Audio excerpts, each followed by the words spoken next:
this right here, I'm getting my rod and reels untangled, and I'm going to use the ZINGER right there. It looks really good, and got again out of the Mondo kit, and that is the crack and crawl there.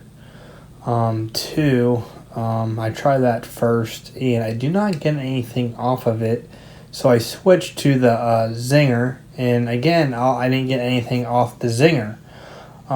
So I went over to the right where there's a log I saw, and I threw this crack crawl on again because I was pretty confident if I casted it by that log, I would get a fish. I would say on the second cast, right here I'm just letting it go out. On the second cast, I hooked into the bass. It seemed like it was a pretty good sized one, and it was just waiting by that log. And when I pulled it in, it looked like it was about a pound. Yeah, so it looks like the crack and crawl did its job.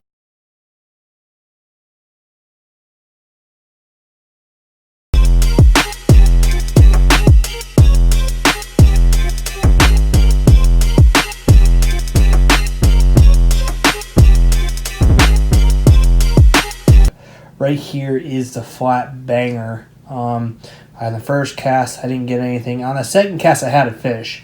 But unfortunately, I was not paying attention to what I was doing. I was messing with my camera, and I lost the fish. So the first two baits in the Mondo kit worked. The only one that did not work was the ZINGER. So the crack and crawl worked, and the flat banger worked.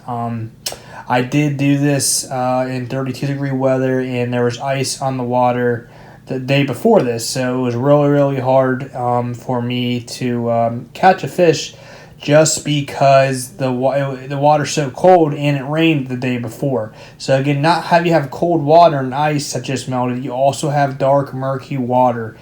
I honestly think when I caught that first bass, that crack and crawl landed right in front of its face, and it saw it, or it heard the vibration on it and hit it.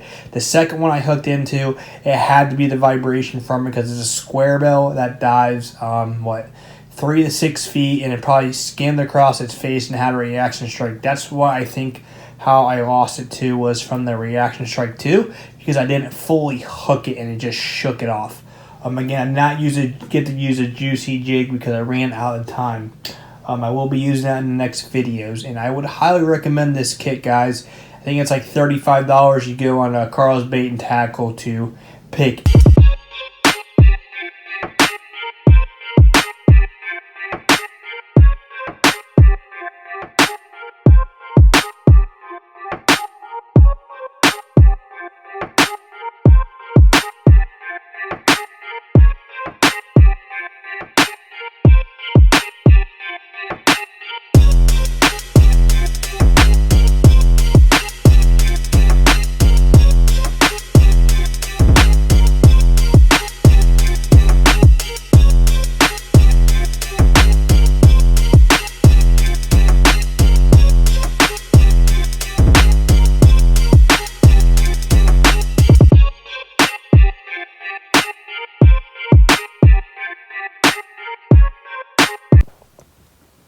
Okay, so I would highly recommend the Mondo kit. Even though I caught one fish, I still recommend it. If I would have took this out in the spring and summertime to this pond, I would have used all the baits and caught one fish off all of them, or even more.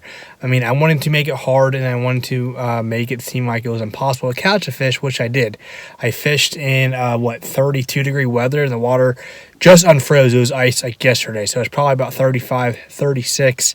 And as you can see, the baits did perform well. The spinnerbait that I used did not work at first, but once I threw the crack and crawl on it by that log, a bass ran up and just smacked it and then held it. The ZINGER was a spinnerbait that it didn't work, but I'm pretty sure it works in the summertime. The flat banger, the little square bell thing, yes, the second cast I hooked into a fish, but By me being the idiot, I lost it because I was messing with my camera and the fish got off. So I hooked into 2 fish.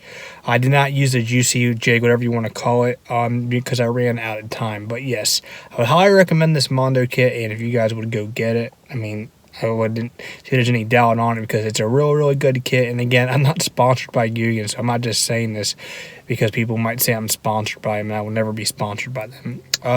So yeah, I mean, that's about it for today's exciting episode of Hookin' Bass 92. If you guys can do me a big favor, hit that like button, and also to hit that subscribe button. As always, catch big fish. Have a great day.